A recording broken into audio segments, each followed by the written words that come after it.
Hello everyone, कैसे हैं आप सब। होपफुली आप सब बहुत अच्छे होंगे। Welcome back to our YouTube channel Knowledge Warehouse. This is Charu Agarwal, by profession chartered accountant. तो बच्चों, हमने कंसेप्ट समझ लिया, प्रोविजंस क्या होते हैं, रिजर्व क्या होते हैं। आज हम क्या करेंगे, इन दोनों को आपस में कंपेयर करेंगे, इन दोनों के बीच में क्या क्या डिफरेंसेस है। तो चलिए स्टार्ट करते हैं क्लास। प्लस अगर अभी तक आपने मेरा चैनल नहीं सब्सक्राइब किया है तो सब्सक्राइब जरूर कर ले, जिससे आपको अपकमिंग वीडियोस की नोटिफिकेशन मिलती रहेगी।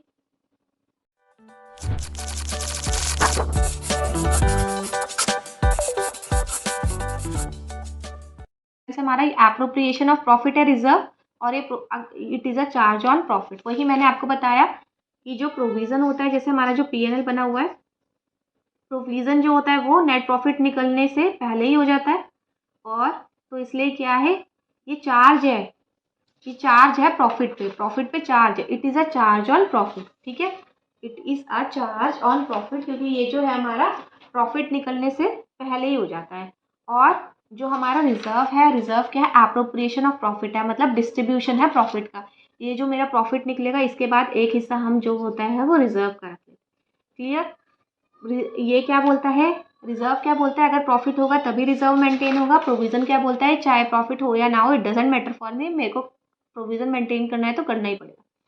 फाइनेंशियल पोजीशन में क्या, it is created to strength the financial position and to meet the unforeseen liability और लॉसेस। ये कंपनी की फाइनेंशियल पोजीशन को स्ट्रेंथ करने के लिए बनाया जाता है, और अनफॉरसीन कोई फ्यूचर में लायबिलिटी या लॉस हो जाए तो हम उसको आराम से फेस कर पाए। और ये जो होता है, ये हमें नॉन लायबिलिटी, हमें पता होता है कि हम इसके लिए बना रहे हैं। जैसे हमें पता होता है कि हमने डेटर्स के लिए बनाया है, डाउटफुल डेटर्स के लिए बनाया, हमने डेप्रिसिएशन के लिए बनाया है, हमने रिपेयर के लिए बनाया है। तो इसमें जो होता है, ये पर्पस डिटरमाइंड होता है। It is made to known liability, मुझे लाइबिलिटी पता होती है, इस लाइबिलिटी के लिए बना है। और जो अमाउंट होता है वो डिटरमाइंड नहीं होता, वो डिटरमाइंड नहीं होता, वो एक एस्टिमेशन बेसिस पे ही हम प्रोविजन बनाते हैं।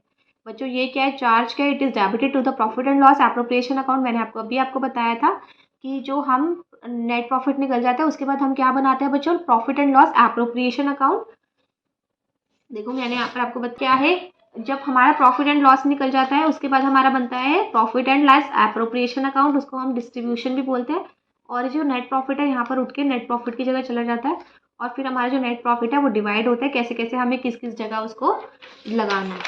ठीक है, तो ये क्या है, ये debited to profit and loss appropriation account है, और ये डेबिटेड टू पीएनएल अकाउंट है। वो हमने पता लग गया कि हम प्रॉफिट एंड लॉस निकालने से ही पहले हमारा प्रोविजन मेंटेन हो जाता है।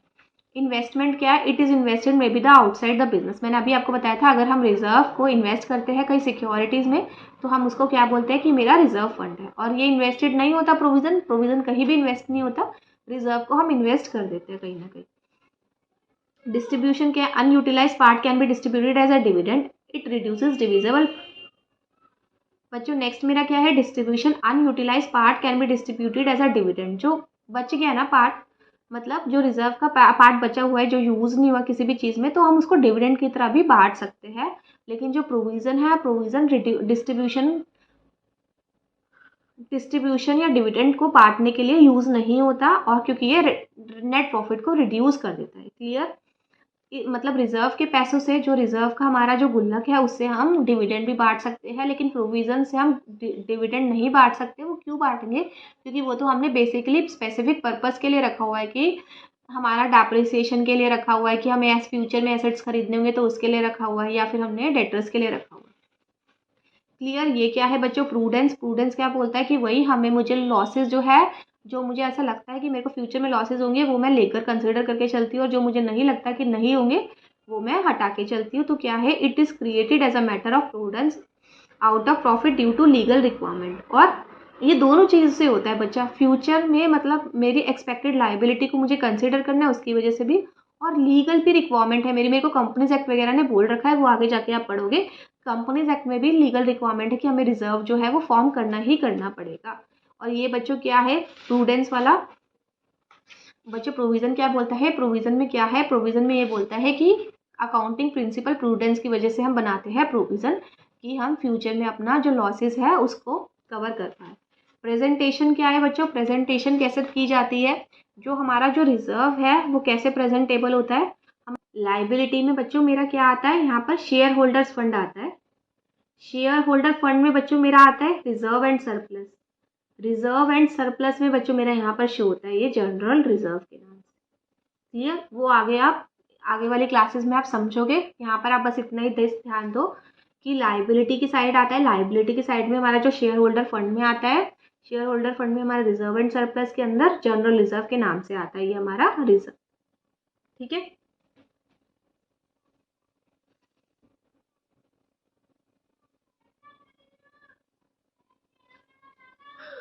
और बच्चों जो प्रोविजन है, प्रोविजन हमारा कहाँ आता है? ये हमारी बैलेंस शीट दी हुई है।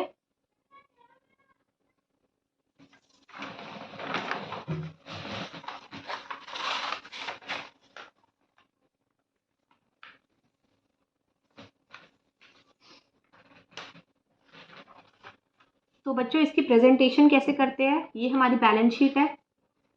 बैलेंस शीट में बच्चों हमारा आता है, लाइबिलिटी साइड आती है, ये लाइबिलिटी साइड होती है। लाइबिलिटी साइड में हमारा आता है share holder fund.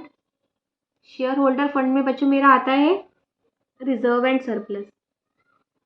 Reserve and surplus के अंदर मेरा आता है रिजर्व। क्लियर? और ये जो मेरा जो प्रोविजन होता है, प्रोविजन मेरा बैलेंस शीट में मेरी यहाँ पर लाइबिलिटी साइड दी होती है, लाइबिलिटी साइड मेरा यहाँ पर आ जाता है प्रोविजन। और इसका एक और मेथड है, अगर देखो मैं अगर एसेट के लिए डेप्रिसिएशन, अगर डेप्रिसिएशन के लिए प्रोविजन क्रिएट कर रही हूँ तो मैं क्या करती हूँ, यहाँ पर एसेट में से माइनस भी कर सकती हूँ। ये दोनों तरीके से हमारा, अगर मेरा डेटर्स होगा तो डेटर्स में से भी मैं माइनस कर सकती हूँ प्रोविजन।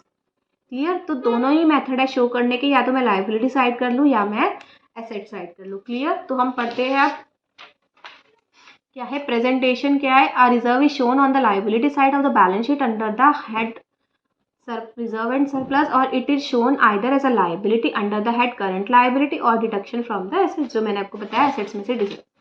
तो हमारा ये कॉन्सेप्ट पूरा हो गया। अब हम थोड़ा सा क्रक्स देखते हैं कि रिजर्व क्या होता है। रिजर्व निकलता है अगर प्रॉफिट हो और प्रॉफिट के बाद निकलता है। ठीक है?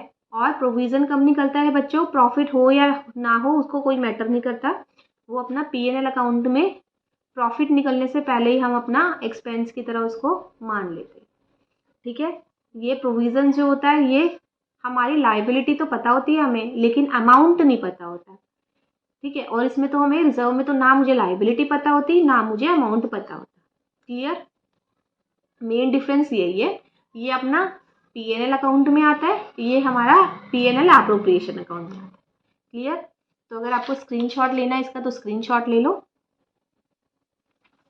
और बच्चों अगर आपको कोई ऐसा डाउट है जो आपको क्लियर नहीं हो रहा, वो भी मुझे आप बता सकते हैं। प्लस अगर ऐसी कोई टॉपिक है जो आपको क्लियर नहीं हो रहा, उसकी मैं वीडियोस अपलोड कर दूंगी, आप मुझे मेल में बता सकते हैं। तो चलिए आज की क्लास हम यहीं पर ख़त्म करते हैं। Thank you.